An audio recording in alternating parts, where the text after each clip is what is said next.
Assalamualaikum warahmatullahi wabarakatuh, sahabat-sahabat yang baik. Selamat datang di kisah yang penuh dengan pelajaran hidup. Dalam cerita kali ini, kita akan diajak menyelami perjalanan seorang anak yatim yang berusaha menemukan makna dari hidupnya, melewati berbagai ujian dan rahasia keluarga yang selama ini tersembunyi. Kisah ini bukan hanya tentang pencarian akan kebenaran, tetapi juga tentang keberanian untuk menggali sejarah dan menghadapi kenyataan, meskipun itu menyakitkan. Cerita ini, meski fiktif, dibuat seolah nyata agar kita semua dapat mengambil hikmah dan pelajaran yang bisa memperkaya hati kita. Kami sangat menghargai setiap pendapat dan pandangan yang kalian bagikan. Jadi, jangan ragu untuk meninggalkan komentar, berikan like jika kalian merasa terinspirasi, dan subscribe agar kalian tak ketinggalan kisah-kisah penuh makna lainnya. Semoga setiap cerita yang kalian dengar bisa memberi manfaat dan mempererat tali silaturahmi kita. Selamat menikmati kisah ini. Semoga bisa membawa inspirasi dalam perjalanan hidup kita. Hujan deras mengguyur kota sejak subuh. Di jalanan yang mulai sepi, seorang anak lelaki berusia sekitar 12 tahun melangkah cepat menyusuri trotoar yang becek. Namanya Didi. Tubuhnya kurus, bajunya kebesaran, dan sandal jepitnya sudah aus. Namun di balik semua itu, ada sepasang mata yang selalu penuh harap, meski kenyataan hidup seringkali tidak berpihak. Pagi itu, seperti biasa, Didi baru saja menyelesaikan tugas di panti asuhan. Ia membersihkan halaman, menyapu ruang tidur, lalu membantu memasak di dapur. Semua ia lakukan tanpa keluhan. Meski tidak punya siapa-siapa, Didi dikenal sebagai anak yang paling ringan tangan dan cepat tersenyum. Setelah pekerjaannya selesai, Didi pamit pada pengurus panti. Ia membawa sebungkus roti bekas donasi untuk dijual kembali di perempatan. Uangnya akan ia simpan, sebagian untuk kebutuhan panti, sebagian lagi ia sisihkan sedikit demi sedikit. Ia punya mimpi sederhana, bisa membeli jaket tebal untuk musim hujan tahun depan. Di tengah jalan, ketika melewati halte kosong, pandangannya tertuju pada seorang pria tua yang duduk membungkuk. Jaket lusuh yang dikenakan pria itu sudah basah kuyup, dan tangannya gemetar menahan dingin. Wajahnya tertutup topi usang, namun terlihat jelas tubuhnya menggigil hebat.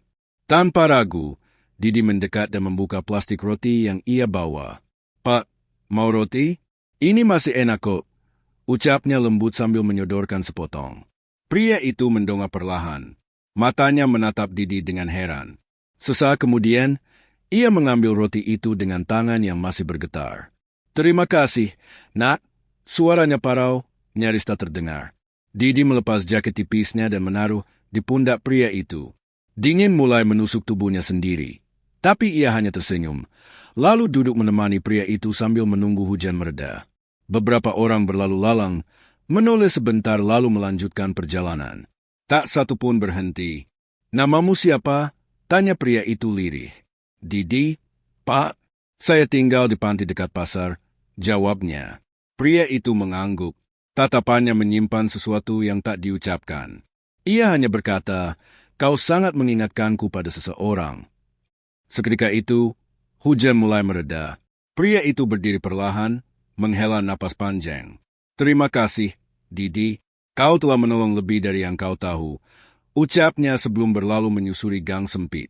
Didi hanya menatap punggung pria itu hingga menghilang di ujung jalan. Ia tak tahu bahwa pertemuan singkat itu adalah awal dari sesuatu yang jauh lebih besar daripada yang bisa ia bayangkan. 3 hari telah berlalu sejak pertemuan itu. Hujan sudah reda, langit mulai cerah, namun ingatan Didi akan pria tua yang ia bantu masih tersisa. Ada sesuatu dari tatapan mata pria itu yang tak biasa, seperti membawa beban puluhan tahun dalam diam. Tapi hidup di panti asuhan mengajarkan Didi untuk tidak berharap lebih dari setiap pertemuan. Ia kembali menjalani rutinitas, menjajakan roti, membantu pekerjaan harian, dan menghabiskan waktu dengan anak-anak panti lainnya. Sampai suatu sore, ketika Didi baru saja kembali dari pasar, pengurus panti memanggilnya. Wajah Bu Erna, pengurus yang paling lama di sana, tampak bingung sekaligus penasaran. "Didi, tadi ada pria datang. Dia meninggalkan ini untukmu," ujarnya sambil menyerahkan amplop putih polos. Didi mengambilnya perlahan. Amplop itu bersih, tertutup rapat, dan hanya ada satu tulisan di depan. "Untuk Didi." Tangannya sedikit gemetar saat membukanya. Di dalamnya, Ada selembar kertas undangan yang begitu rapi dan mewah. Tulisan emas di atasnya bertuliskan, "Undangan reuni keluarga besar Arwana, Sabtu, pukul 19 di Gedung Heritage, Jalan Melati nomor 7. Didi bingung. Ia belum pernah mendengar nama itu sebelumnya. Reuni keluarga? Ia bahkan tidak tahu siapa keluarganya. Tidak ada keterangan lain selain sebuah kartu nama di balik undangan itu, dengan nomor kontak dan nama. Andra Wicaksana. Mungkin salah alamat, Bu, ucap Didi ragu. Tapi Bu Erna menggeleng. Orang itu bilang, undangan ini hanya untukmu. Katanya, karena Didi telah membuka pintu masa lalu. Kata-kata itu membuat dada Didi berdebar. Siapa sebenarnya pria tua itu? Mengapa ia mengundangnya ke sebuah acara yang bahkan terdengar begitu asing? Dan mengapa rasanya seperti ada sesuatu yang menunggunya di sana? Malam itu, Didi tidak bisa tidur. Di balik tirai tipis jendela panti, ia menatap bulan yang menggantung diam. Perasaannya berkecamuk, penasaran, cemas, dan entah mengapa, juga harapan kecil yang belum pernah ia rasakan sebelumnya. Hari Sabtu tiba, udara sore itu terasa ganjil, lebih sunyi dari biasanya. Didi mengenakan pakaian terbaik yang ia punya, kemeja biru luntur dan celana bahan warisan dari donatur panti.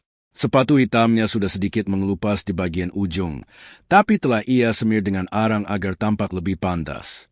Bu Erna mengantar Didi hingga ke depan gerbang. Meski wajahnya terlihat cemas, ia hanya berpesan, "Jaga dirimu, Didi. Percayalah pada kebaikan yang kau tanam." Didi mengangguk pelan, lalu berjalan sendiri menyusuri jalan melati yang jarang ia lewati. Ketika tiba di depan gedung Heritage, langkahnya terhenti. Gedung itu besar, tua, dan terawat. Pilar-pilar putih menjulang tinggi di sisi pintu masuk, dihiasi lampu gantung kristal yang memantulkan cahaya kemasan dari dalam. Di pelataran, beberapa mobil mewah berjajar rapi. Para tamu yang datang terlihat berpakaian mahal dan berdandan rapi. Ia menelan ludah, merasa asing di tengah kemewahan itu.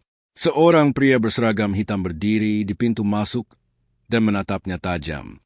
"Undangan?" tanyanya datar. Didi menyodorkan undangan yang telah lusuh di genggamannya. Mata si penjaga memeriksa sebentar, lalu berubah serius. Ia mengangguk pelan dan membuka pintu besar dari kayu jati itu. "Silakan masuk, Tuan Didi. Anda sudah ditunggu." Langkah-langkah kecil Didi menjejak karpet merah yang membentang panjang menuju aula. Musik klasik lembut mengalun di udara, dan aroma bunga melati memenuhi ruangan.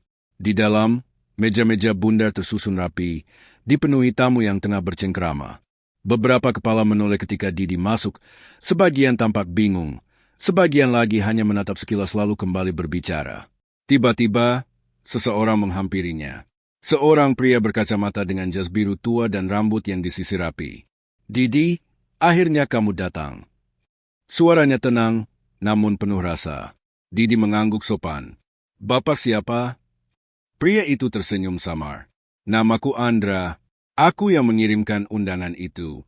Tapi sebenarnya, bukan aku yang paling ingin bertemu denganmu malam ini." Sebelum Didi sempat bertanya, Andra mengisyaratkan untuk mengikutinya. Mereka berjalan melewati para tamu hingga tiba di sebuah ruangan kecil di sisi aula. Di balik pintu kayu berukir, seseorang telah menunggu di dalam. Seorang pria tua dengan mata teduh dan wajah yang tak asing. Pria yang pernah ia temui di halte saat hujan itu. "Didi," ucap pria itu pelan. "Ada yang harus kamu tahu tentang siapa dirimu sebenarnya." Ruangan itu senyap. Hanya detak jam dinding yang terdengar, seperti mengiringi jantung Didi yang mulai berdetak lebih cepat. Pria tua di depannya duduk di kursi kayu, tangannya bertaut di atas tongkat. Cahaya lampu kuning temara membentuk bayangan di wajahnya, menambah kesan mendalam pada gurat usia yang telah lama menghuni kulitnya. "Didi," ucapnya pelan, "namamu lengkapmu adalah Didi Arwana Putra." Didi menatapnya, bingung. Ia tak pernah tahu nama keluarganya. Di panti, ia hanya dikenal sebagai Didi. Pria itu melanjutkan, "Aku kakekmu." Didi terdiam.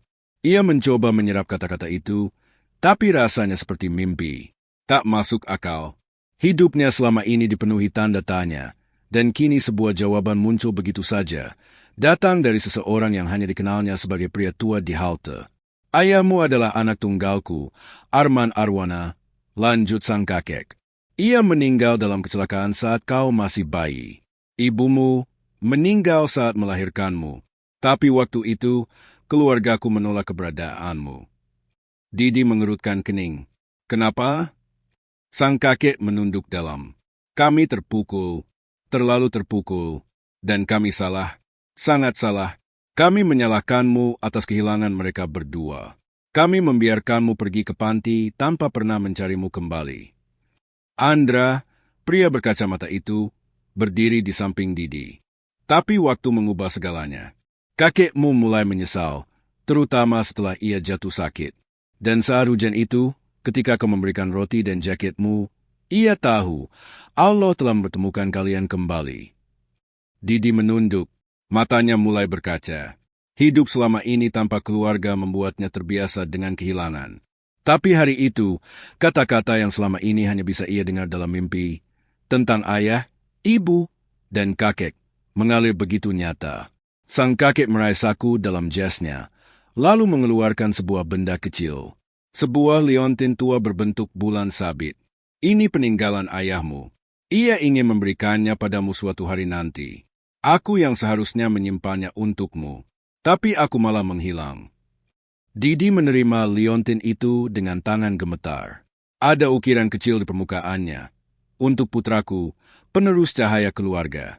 Sang kakek menatap Didi dalam-dalam. Reuni malam ini bukan sekadar acara keluarga, Didi. Ini adalah waktunya kau kembali. Jika kau bersedia, pintu keluarga ini akan selalu terbuka untukmu. Hening menggantung di antara mereka. Di balik jendela, angin malam berhembus pelan, seolah menandai dimulainya sesuatu yang baru. Tapi dalam dada Didi, sebuah gejolak lain mulai tumbuh. Ia tak hanya menemukan kakek dan asal-usulnya, tapi juga sebuah pertanyaan yang belum terjawab. Tentang warisan keluarga Arwana dan apa yang selama ini disembunyikan darinya. Malam semakin larut, namun suasana di dalam gedung Heritage justru terasa lebih hangat. Didi duduk di samping kakeknya, masih memegang liontin bulan sabit itu erat di tangan. Orang-orang di sekitar mereka, yang semula asing, kini mulai menyapanya dengan nama. Putra Arman, kata mereka, mirip sekali dengan ayahmu. Namun di balik kehangatan itu, ada sesuatu yang tak terucapkan. Didi merasakannya. Setiap kali seseorang menyebut nama Arman Arwana, kakeknya selalu menunduk, seperti menyembunyikan luka lama yang belum sembuh. Setelah sebagian besar tamu pulang dan musik perlahan dimatikan, Andra kembali mendekati Didi. Wajahnya serius. Kau belum tahu segalanya, Didi, katanya pelan. Didi menatapnya tajam. Apa lagi yang belum aku tahu? Andra menghela napas. Ia menoleh ke arah sang kakek yang kini tampak lebih letih daripada sebelumnya. Setelah mendapat anggukan kecil dari pria tua itu, Andra mengajak Didi menyusuri lorong di sisi gedung, menuju sebuah pintu kecil bertuliskan arsip keluarga. Di dalam ruangan itu, suasananya sunyi. Tumpukan dokumen tua, figura, dan benda-benda pribadi keluarga Arwana tertata rapi di lemari kayu berdebu. Andra mengambil sebuah map coklat dan menyerahkannya kepada Didi. Ini milik ayahmu. Sebelum meninggal, ia sedang menyelidiki sesuatu tentang keluarga kita sendiri. Didi membuka map itu perlahan. Di dalamnya, ada potongan artikel koran, catatan tangan, dan beberapa foto hitam putih. Salah satu foto membuatnya terpaku.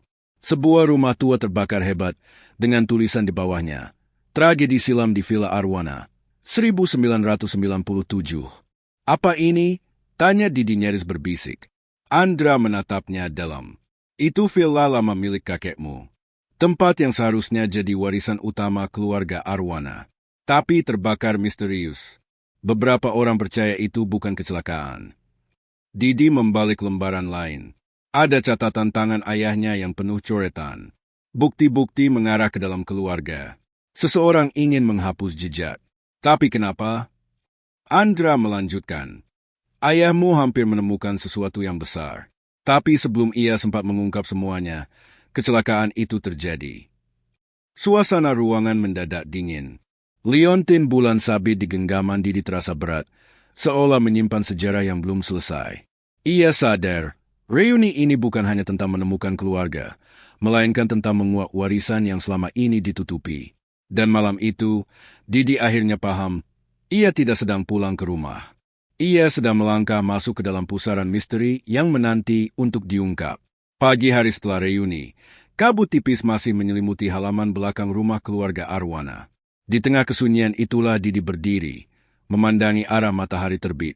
Di tangannya, map coklat milik ayahnya terbuka, memperlihatkan sketsa kasar sebuah bangunan tua yang nyaris tak bisa dikenali bentuknya. Tertulis dengan tinta pudar, Villa Arwana, lokasi lama, Bukit Nila, sebelah utara kota. Andra datang dengan 2 cangkir teh hangat. Ia menyerahkan satu kepada Didi tanpa berkata apa-apa, hanya mengangguk pelan. Tak butuh penjelasan panjang, mereka berdua tahu langkah selanjutnya. Perjalanan menuju Bukit Nila tak mudah. Jalan setapak berkelok melalui kebun teh tua, lalu menyusuri hutan pinus yang jarang dilewati. Tapi Didi merasa langkahnya ringan, seolah dorongan dari masa lalu memanggilnya untuk tiba di tempat itu. Villa Arwana tak lagi berdiri megah. Yang tersisa hanyalah puing-puing pondasi yang tertutup semak dan lumut, serta satu dinding utuh yang hangus di bagian atasnya. Namun di tengah kehancuran itu, Didi melihat sesuatu yang mengusik. Sebuah ukiran di dinding masih terbaca jelas meski dikelilingi lumut. Kebenaran harus ditanam meski tak sempat tumbuh. Didi mendekat. Ia menyentuh ukiran itu dan merasakan goresannya dalam jari. Ayahku pernah ke sini, gumamnya. Mungkin dia tahu apa yang terjadi. Andra mengangguk. Kita harus menggali lebih dalam. Mereka mulai membersihkan area sekitarnya, menyingkirkan kayu lapuk dan batu-batu berserakan. Tak lama kemudian, Didi menemukan tutup logam bundar yang tersembunyi di balik semak tinggi. Setelah dibuka, terungkap sebuah tangga kecil yang turun ke ruang bawah tanah. Udara dari dalam terasa dingin dan basah. Mereka menyalakan senter, lalu perlahan menuruni tangga itu. Setiap langkah terasa seperti mendekatkan Didi pada masa lalu yang tak pernah ia kenal. Di bawah sana, ruangan kecil tersembunyi di balik batu-batu besar. Di dalamnya terdapat lemari besi yang masih terkunci, sebuah kursi kayu tua, dan papan tulis yang warnanya telah memudar. Di sudut ruangan, ada sebuah koper usang berwarna hitam. Didi membukanya. Isinya mengejutkan, dokumen keuangan keluarga, surat perjanjian, serta selembar surat dari ayahnya yang belum sempat dikirim. Untuk anakku, Didi, jika suatu hari kau membaca ini, maka berarti waktunya telah tiba. Ada kebenaran yang selama ini aku simpan tentang siapa yang menghancurkan keluarga kita dan mengapa. Tangannya gemetar saat membaca kalimat berikutnya. Tapi sebelum ia sempat menyelesaikannya, suara dari atas menggelegar, langkah kaki tergesa-gesa menuruni tangga. Andra memandang ke arah suara itu, matanya menegang. Cepat, ada orang lain di sini. Mereka belum tahu siapa yang mengikuti. Tapi satu hal pasti, semakin dalam mereka menyusuri kebenaran, semakin besar bahaya yang mengintai. Langkah kaki itu bergema mendekat, bergema cepat seperti derap ancaman yang nyata. Didi dan Andra segera mematikan senter dan menahan napas di balik tumpukan batu di sudut ruangan bawah tanah. Suara berderak dari kayu tangga yang diinjak membuat jantung Didi berpacu tak karuan. Seorang pria tua turun dengan perlahan, hanya membawa lentera kecil di tangan. Siluet wajahnya terlihat samar. Namun ketika ia mendekat, Didi mengenali sosok itu. Kakeknya, dengan suara berat namun tenang. Sang kakek berbicara, tidak kepada mereka, melainkan seakan kepada ruangan itu sendiri. Arman, kau seharusnya tak membongkar ini. Dan kini anakmu datang meneruskan. Didi melangkah keluar dari persembunyian. Kenapa kakek tidak pernah menceritakan apapun tentang ini? Sang kakek menatapnya dalam diam. Untuk sesaat, tak ada yang berkata apa-apa.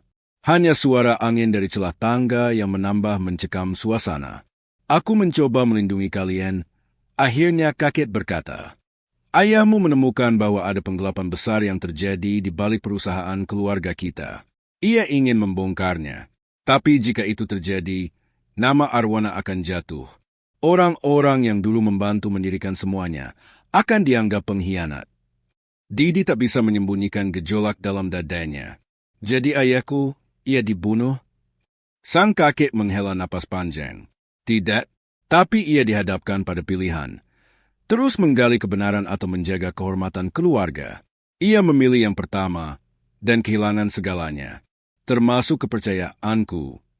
Andra melangkah maju. Jadi selama ini, kakek tahu semua? Lebih dari yang kalian kira, jawabnya lirih. Tapi aku sudah terlalu tua untuk memperbaiki semuanya. Kini kalianlah yang harus memilih. Mau meneruskan apa yang Arman mulai, atau kembali hidup damai tanpa menyentuh luka lama ini. Didi menatap koper berisi dokumen di tangannya. Surat dari ayahnya masih belum selesai dibaca.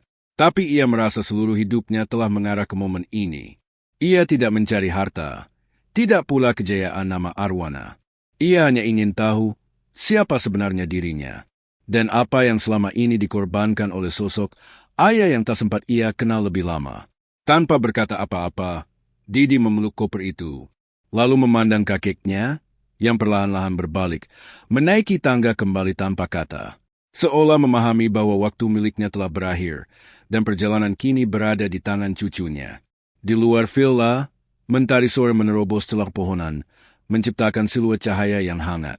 Langkah Didi dan Andra menyusuri jalan kembali ke kota bukan lagi langkah anak yatim yang hilang arah. Tapi langkah seseorang yang telah menemukan akar, luka, dan keberanian untuk melanjutkan warisan yang sesungguhnya.